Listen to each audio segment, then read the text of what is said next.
Listen in to hear how you can use a signature talk for both thought leadership and lead generation with our guest, Kelley Carlstrom, on this episode of the Speaking Your Brand podcast. More and more women are making an impact by starting businesses, running for office, and speaking up for what matters. With my background as a TV political analyst, entrepreneur, and speaker, I interview and coach purpose-driven women to shape their brands, grow their companies, and become recognized as influencers in their field. This is Speaking Your Brand, your place to learn how to persuasively communicate your message to your audience. Hi there, and welcome to the Speaking Your Brand podcast. I'm your host, Carol Cox. If you've been listening to the podcast for a while and you're familiar with what we do here at Speaking Your Brand, we help our clients, women entrepreneurs, create their signature talk and their thought leadership platform. Your signature talk can be used for a variety of things. You can create one for keynotes, so that's more of a story-driven, big idea talk. You can also use a signature talk for lead generation. Well, our guest today is pharmacist Kelley Carlstrom, who recently graduated from our Thought Leader Academy program, and she worked with our lead speaking coach, Diane Diaz, in a VIP day as part of the program to create her signature talk for lead generation, and then she put it out there for the very first time in a webinar. She talks about that in this episode, what it was like to just ship it. So even though not feeling ready, not feeling like it's perfect, what does it feel like just to go ahead and put it out there? Kelley also shares with us the results that she got from her webinar. Not only did she get great feedback, but she also got enrollees for her program. So that's a huge success. Diane and Kelley also talk about what prompted Kelley to want to develop her thought leadership, where she was in her career and in her business, the process of creating her lead generation signature talk that they did together in a VIP day, the value of an MVP or minimal viable product. In other words, just ship it, just get it out there. Focusing on both short-term and long-term visibility, and how your business and your thought leadership run on parallel tracks to support each other. I talked about this back a few weeks ago in episode number 259 called Connecting Your Business and Your Thought Leadership. I've gotten a lot of great responses from that episode, so if you haven't listened to episode 259 yet, go back and listen to that one after you finish today's episode. Prospective clients often ask us what kinds of industries we work with, and it truly is a wide variety of women entrepreneurs, from pharmacists, like Kelley is, physicians and therapists, to executive leadership coaches, business strategists, marketers, and everyone in between. I really like having this variety of industries that are represented because when the women are together in our group calls in the Thought Leader Academy, they have such different perspectives, and not everyone is doing the same thing or has done the same thing in their business and in their speaking. So they really can give great feedback and great support to each other because of this variety of perspectives. If you're interested in joining us in our Thought Leader Academy, you can get all of the details and you can submit your application by going to speakingyourbrand.com/academy. Again, that's speakingyourbrand.com/academy. Now, let's get on with the show. Welcome to the Speaking Your Brand podcast, Kelley. Thanks so much, Diane. I am so excited to have you here.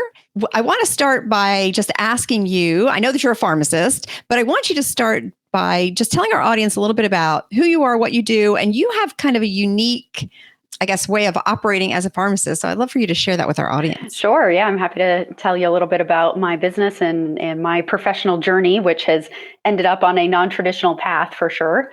Still to this day, when I introduce myself as a pharmacist, people are surprised at the type of work that I do because it's not the typical pharmacist. So as you mentioned, my name is Kelley Carlstrom, and my company is called Kelley C PharmD.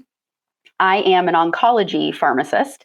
And so what that means for your listeners that are not in healthcare, oncology is the study of cancer and its treatments. So I specialize specifically in cancer.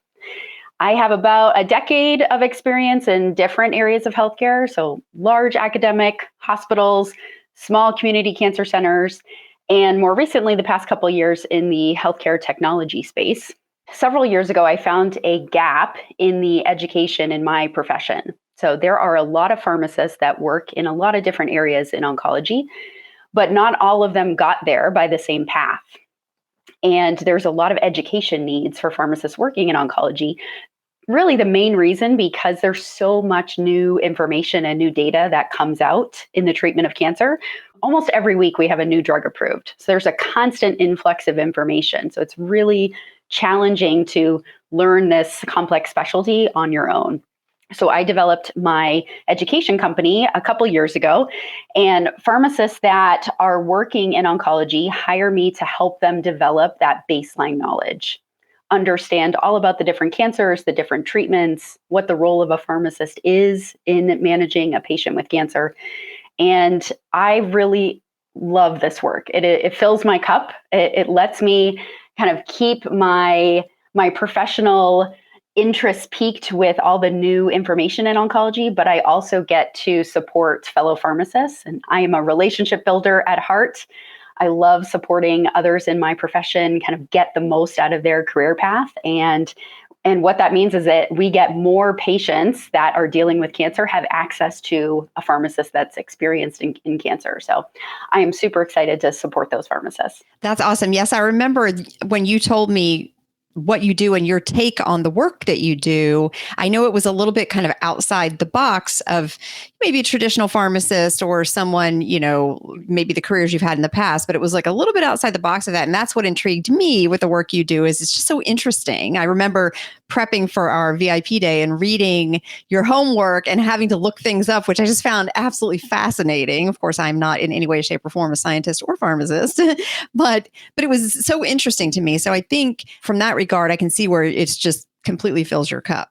What sort of led to your wanting to build your thought leadership in this space? Because I know your take on it with regard to the education that pharmacists get and how they can move into the oncology space is a little bit different. And so what kind of piqued your interest there to then build your thought leadership as the person that helps other pharmacists move into the oncology space in that way? Building out your thought leadership is definitely something that has taken time for me. I didn't even kind of know the term thought leadership for a while as I was kind of developing my own professional career path and how I got to where I am. And what I have come to realize in my profession is a couple things. One is that there are kind of two main paths pharmacists take in oncology. One of them was the path that I took, which was after I got my degree, I did postgraduate residency training. So I went to work at a hospital and got very structured additional learning for 2 years in order to specialize in cancer. And I loved that path. It worked great for me because I'm a very good task doer, essentially. So my residencies are very structured. You know exactly what you're doing. You have a lot of work to do. They are definitely an overwhelming time period in your career, but they're very structured and they kind of feed you the information you need at that given time. But I'm actually in the minority. So there's fewer than 200 residency programs in oncology in this country. So 200, that's a tiny number. And there's way more pharmacists that work in oncology, and there's a lot of cancer centers. So to put that in perspective, there's about 1,500 or so cancer centers in the country, and those are divided in a wide range of sizes. You've got the big centers that are a small percentage of that 1,500, and then a lot of small centers. So there are a lot of pharmacists that are working in oncology that did not do the training that I did. And I started getting a lot of pharmacists reaching out to me on LinkedIn that were newer to working in oncology. So they were at a facility and there was an opening. And they raised their hand and said, I don't know much about oncology, but I'm interested. And this is a good professional step up for me. I'd be interested in that role. But they didn't have the training and their facility didn't have a robust training. So they had to kind of learn this all on their own on the fly, which is really tough. As I mentioned, it's constantly a moving target. So I would get messages on LinkedIn from, anything from, hey, can you point me to a YouTube video, of which there's probably 1,000, or, where's a good review article I could read, of which there's definitely thousands and thousands. So there wasn't a good place to direct somebody who was newer in oncology practice to help develop these skills. So I started listening and getting a lot of this feedback and saw, okay, there's a gap here, and started working through how could I fill that gap with the knowledge that I have. And that's what sparked the initial kind of iteration and idea of my business. And it has grown from there. That is fantastic. I love when a need intersects with a passion. right? And I feel like that's what happened for you, which is so nice because then you can bring all that expertise to those other pharmacists who are looking to move into oncology, which is great. You have several different offerings that you offer to pharmacists wanting to move into oncology, but one of them is your ELO Collaborative. So tell us a little bit about that, because I know then we're going to talk a bit about working together on your signature talk. And then, you did a webinar, so we'll get to that. But I think it's relevant to understand what it is that you're building for them. And then we'll connect that back to that signature talk that we worked on together. So tell us a little bit about the offering that you had and what this platform is that you're building for these pharmacists. Yeah, my ELO Collaborative program, ELO stands for Enjoy Learning Oncology. Love it. Because it shouldn't be painful, even though sometimes it feels like it. This is definitely a passion project for me because it is about supporting these pharmacists on their learning journey. So when I first started developing what it is these pharmacists needed, they need content. They need to understand the knowledge. They need to know where to go to find the information. Because in oncology, there's no way we're going to memorize kind of every treatment, every dosing, every side effect. It's just not reasonable. So having that baseline foundation and then knowing where to go when you have a question is really important. So the content, the knowledge piece is definitely a strong foundation. But the other piece is the realization I had pretty early on that they're going to have questions. They don't know how this information applies in the real world. And you would think that it would be somewhat intuitive, like there's national guidelines, or there's all these papers we can read, or there's a lot of primary literature, scientific literature that we can review with the critical eye that pharmacists are trained for and be able to pull out all the really important points. And that's true to a certain extent, but there's a lot of nuances in cancer. And I was just talking with my group last night about how there's barely any right, wrong, yes, no answers in oncology. It's all, it depends, or it's gray. And so what pharmacists need and what I got during my training is that ability to have conversations and bounce ideas off of people with more experience and saying like, oh, have you treated a patient with this drug? What happened? What is this what does it look like when a patient has mouth sores? Like what is the patient experiencing? What would they describe that as? It's different when you see a toxicity in a patient versus when you read it in a book. So that piece is what I was trying to build in to my program, is how to get them the content, but also get them the ability to ask questions. And because I'm a people person and I'm a relationship builder, that's my favorite part, is connecting people that have questions to people that have answers. And there are lots of experienced, super, super smart, way smarter than me, oncology pharmacists that practice. And I wanted to connect them. So how I structured my program is I built the content with the help of these expert pharmacists, and I bring in these experts into monthly calls to answer their questions. We actually just had one last night as of this recording. And it's just so much fun to be able to bring that human perspective of, hey, I'm a pharmacist seeing patients today in clinic, and let me tell you what we actually use. Let me tell you what the experience is like when we give this particular chemotherapy, and what are the counseling points, and how do these patients present? What do they look like? So that real world information was really, really important to me. And that's the foundation, the cornerstone of my ELO Collaborative program. Well, it sounds like the title of it, or the name of it, is perfect, the collaborative, right? Because that's exactly what I know that when you and I talked, you talked a lot about, bringing people together, collaborating, asking questions, getting feedback, right? Sharing ideas. And so perfect name for that. So you had established already the ELO Collaborative. What piqued your interest about the Thought Leader Academy and sort of brought you in to see if that was a good fit for you and why you wanted to join? Like, what was the interest there? What did you want to get out of that? I wanted to help I needed some help boxing in my thought leadership. I had a lot of ideas. I could see the challenges in my profession, one of which is that we have an elitist side of my profession, the side that says pharmacists that don't go this extra training path, this residency training path, shouldn't be able to work in oncology because they didn't kind of put in this extra effort up front.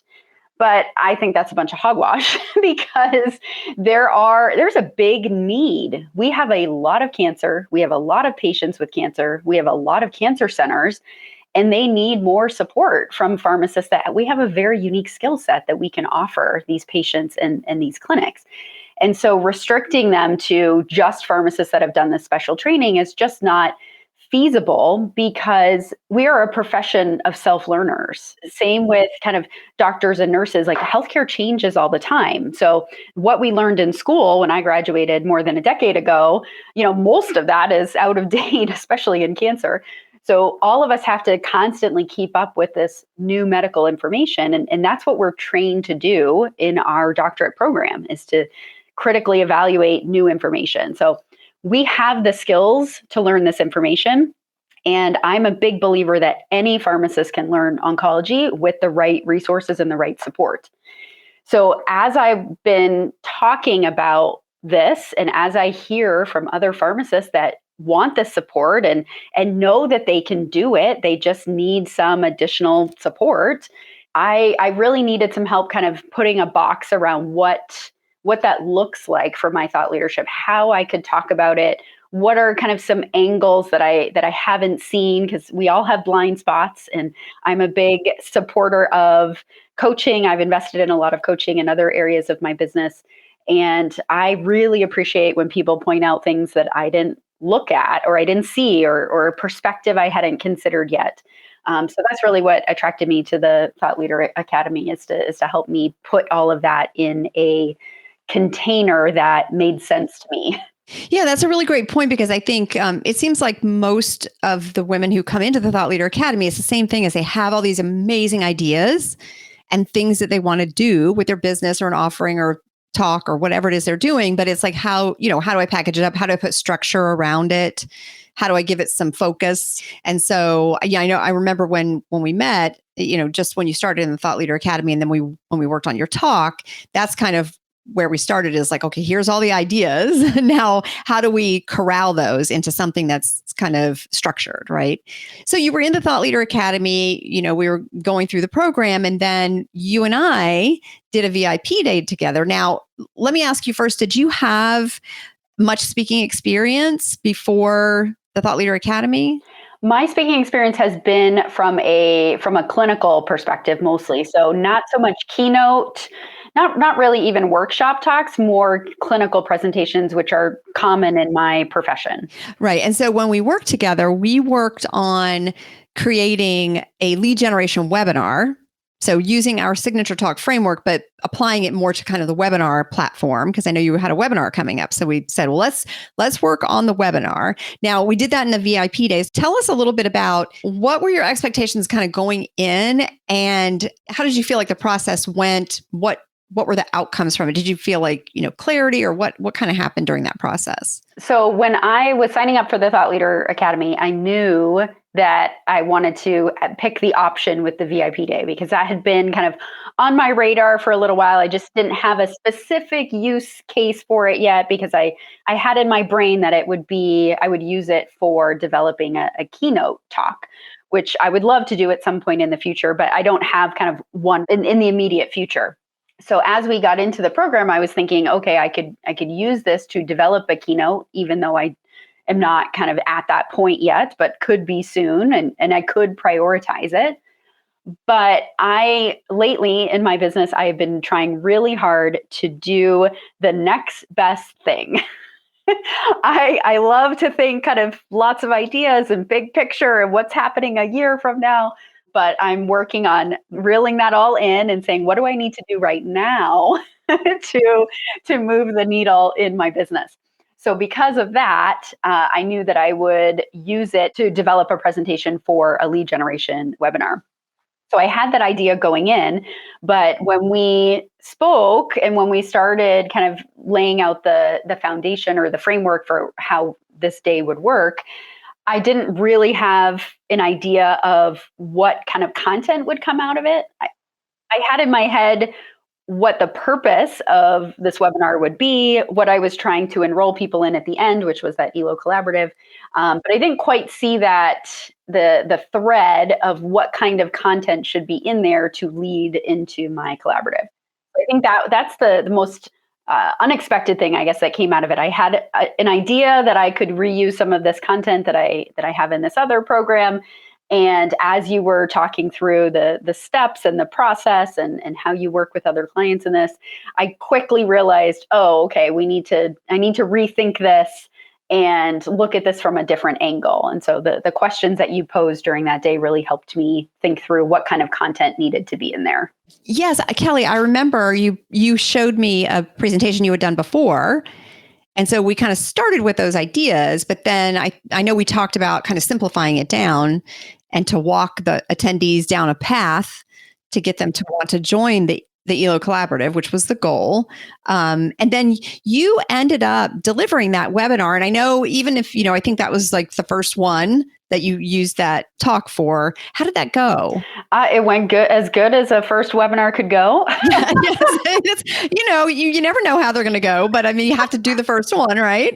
Yeah, and it's always interesting too because I am nomading full time as kind of a sidebar here. Yes, so another interesting thing about Kelley, everybody, she is a nomad oncology pharmacist. Yes, I'm technically homeless. I like to tell people. So I travel around and stay in different Airbnbs. So the one that I was in when I did this webinar, I had to figure out my whole setup. I had to drag the kitchen table over. I had to do this different video and lighting, and it was very interesting. So if I do this webinar again, I'm going to have to think about that at whatever location I'm in. Right. But yeah, I think it went well. It was very kind of MVP version, as much as my type A pharmacist brain lets me do MVP, which, I spend more time on it than I should, but still an MVP, I think. I wanted to get it done because in my brain, once I'm over that hump, then I can say, okay, how did it go? What can I improve upon?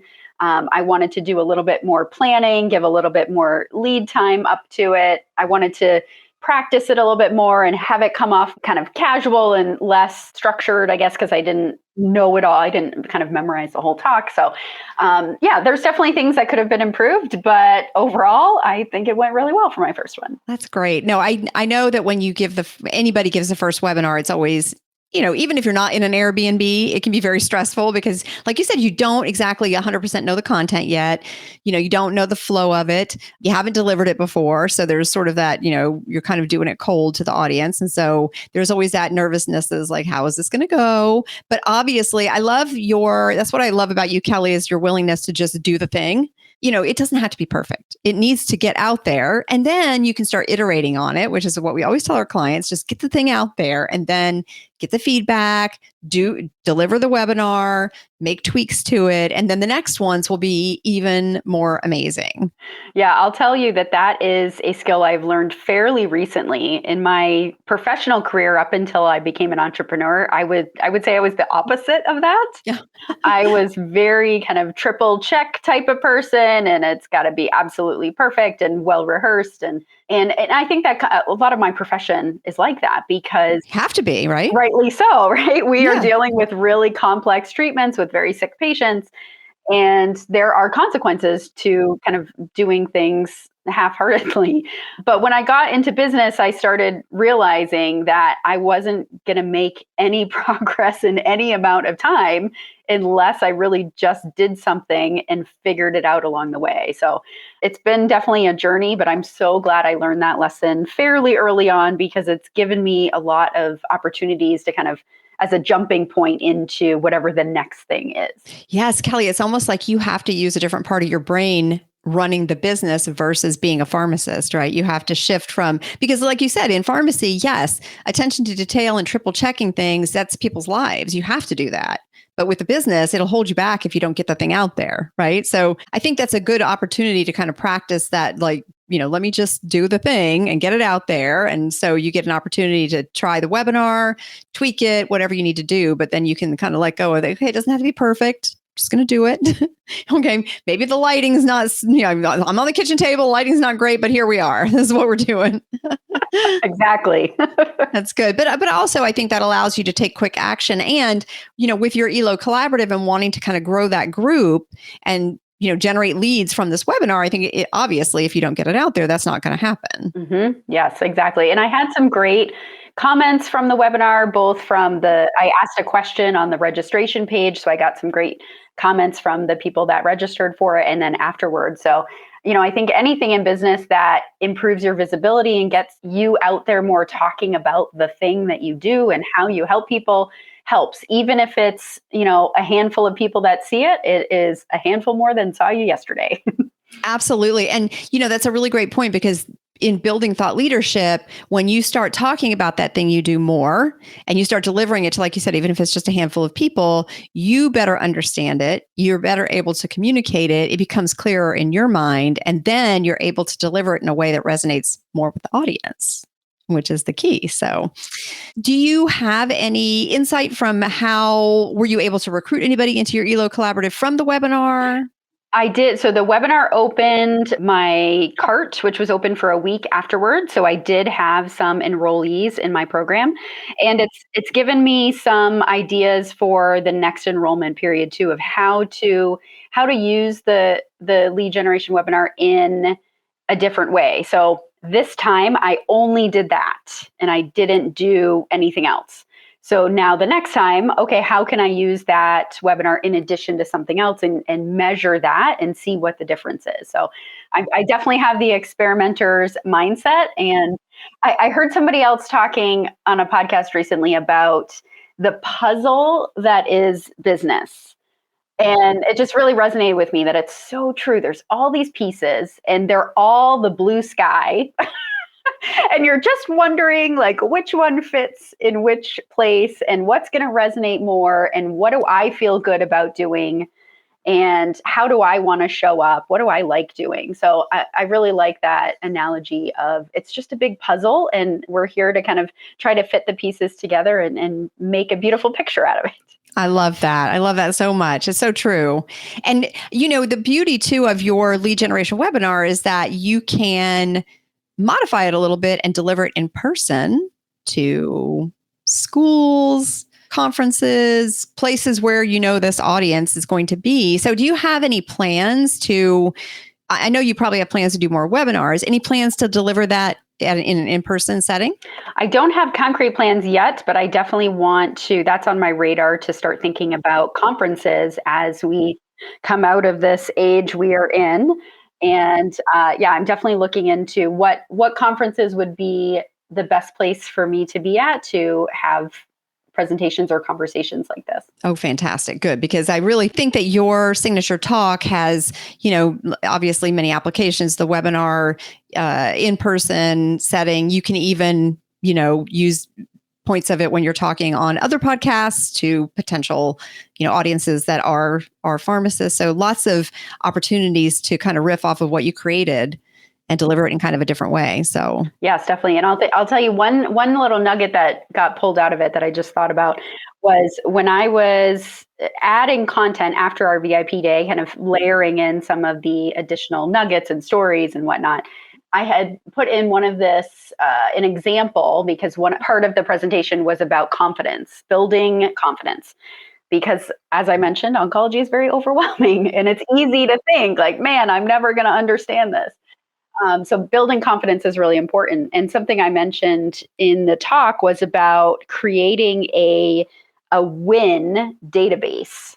So creating a list of things that you did that you're proud of. So for an oncology pharmacist, that might be, hey, I made a recommendation to dose the chemotherapy to this doctor and it was accepted. Or I talked to this patient about their new treatment and they were so receptive and really appreciative of my time. And so keeping track of little stories like that throughout your day to kind of revisit when you're overwhelmed and frustrated and kind of going down that lane is, hey, there's a lot of good stuff. There's a lot of people that I've impacted. There's a lot of successes that I've had. And I don't think we as humans, but probably pharmacists too, are very good at keeping track of all of our successes and celebrating them. So I thought that was a good nugget that somebody in my that attended the webinar pointed out as a great thing to do. Oh, that's fantastic. It's so nice when the people that came to your talk or to your webinar kind of point out something that they took away from it that had a big impact on them. I love that. And even if, in my opinion, even if you don't recruit anybody, which you did, like you did get enrollees into your program, but even if you didn't, I feel like if someone who attended reiterates something like that to you from your talk, that has a lot of value as well. Yeah, I completely agree with that. And it's really about long-term visibility. Yes, I have a business and yes, I have programs that I'm trying to enroll into, but this is my professional group. These are my peeps. Yes. And so I will be here continuing to support them. So even if they didn't enroll in my program and at this time, it wasn't the right time for them, or they didn't quite understand exactly how it would fit in with their professional goals, I'm still going to be here and they're going to remember, oh yeah, Kelley talked about this really cool thing on this webinar. So hopefully that keeps me top of mind. And I think that's a great place to be, because this is we're all in it for the long term here, especially in oncology pharmacy. I'm so glad you made that point, because I think that, when we say lead gen, yes, obviously you had a program, you were trying to get people to enroll in it. So it seems like it's a short-term play, but I'm glad you said it's more of a long-term play, because it is. And that's really what thought leadership is about. So yes, you're generating leads for this program, but in addition to that, building your thought leadership, because this is your passion and kind of what you stand for. And so your audience needs to know you. Mm-hmm, definitely. Tell us then, where do you go from here? What do you see kind of on the horizon for your speaking and, more importantly, for your thought leadership? Yeah, so my thought leadership, the next step in thought leadership is I'm going to start doing some LinkedIn Live videos. Ah, nice. And I'm going to be talking to pharmacists that are working in oncology that took the non-traditional path and getting their experience out there, because I think it's so hard to know where to start when you're staring at a blank page. I definitely have blank page syndrome. Like, I'm great at editing. If you give me something to start with, I can take it and run, but looking at a blank page is really difficult. So introducing people in my audience to other pharmacists that have been successful in oncology going the non-traditional way. That's one piece of it. And the other piece is talking with leaders in pharmacy. So directors of pharmacy and hiring managers and people that are in a position to bring in pharmacists into their centers, because I want to know, what are they looking for in these pharmacists? What are those skills? What can they train in-house and what can they not train? What do they need those pharmacists to come in with? Because I think that there's the one piece of the oncology content, but there's a lot of other, both soft and hard skills, communication skills for sure, but also things that are specific in pharmacy, like how to write a protocol or how to communicate with a doctor about a recommendation or sterile compounding. Like, there's lots of things that hiring managers need a pharmacist to know to do the job they're going to hire them to do. And the content is one huge piece of that, but there are other things. So my thought leadership will talk to those people and bring in those ideas and kind of crowdsource lots of information, because I know I have learned a ton from being around really other smart people. You got to be in the room to learn, right? You want to be kind of the dumbest person in the room, honestly. Yes. I want to walk in and know, oh my gosh, there's so many smart people in here. I'm going to learn so much. This is fascinating. So I want to kind of create that room so pharmacists that are newer in oncology can level up and kind of learn what they need to do to get to that level.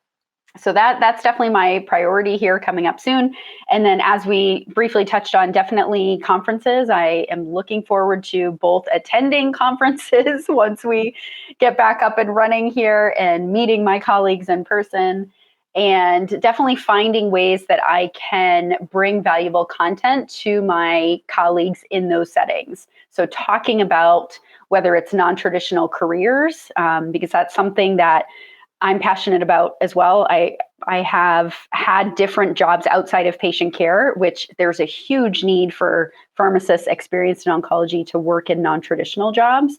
So I want to help get the message out that, hey, if you don't love talking to patients all day, that's okay. There's plenty of other roles that you can impact patients that don't involve that direct patient care aspect. So getting out and talking to more people and introducing these ideas of all of the valuable ways we can contribute to patient care. I love how your thought leadership dovetails nicely with your lead generation and then, wraps into even bigger things in the future. Yes. I mean, ideally, right? I know Carol has talked about the parallel tracks of thought leadership. Yes. And what are you passionate about and how does it relate? And it doesn't all have to cross over. I'm definitely very passionate about pharmacists and non-traditional careers in pharmacy because I've had a lot of value in working in those types of roles. So there's just so much opportunity and my career, my profession of pharmacy has had a rough go of it lately. It's a tough time to be a pharmacist for a lot of different reasons, but one of which is there's a lot more pharmacists than there are jobs in general, in broad terms. That is not true in oncology, but in broad terms. And there's a lot of pharmacists that are struggling and they're frontline workers and they've been out taking care of everybody throughout this entire pandemic. And so supporting them is what makes me feel good and fills my cup. And that's what I want to do more of. Oh, I love that. Yay.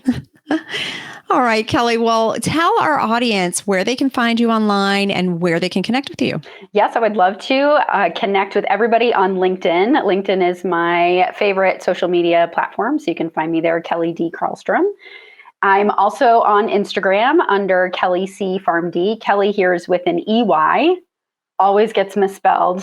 I thank my mother for that. The extra E. The extra E. And then my website is kelleycpharmd.com. So I would love to see you all over on those platforms. Great. And we will be sure to include all of those in the show notes. So we'll make sure that the spelling is correct in those. So don't worry about that.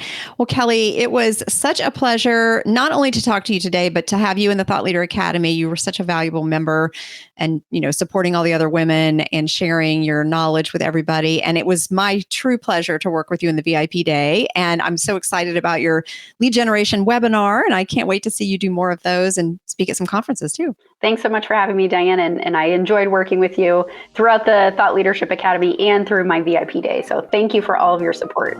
Oh, you're very welcome. Thanks so much to Diane and to Kelley for coming on the Speaking Your Brand podcast. Be sure to connect with Kelley on LinkedIn and Instagram. The links are in the show notes for today's episode. You can find the show notes in your podcast app. You can also go to speakingyourbrand.com/268. So again, that's speakingyourbrand.com/268.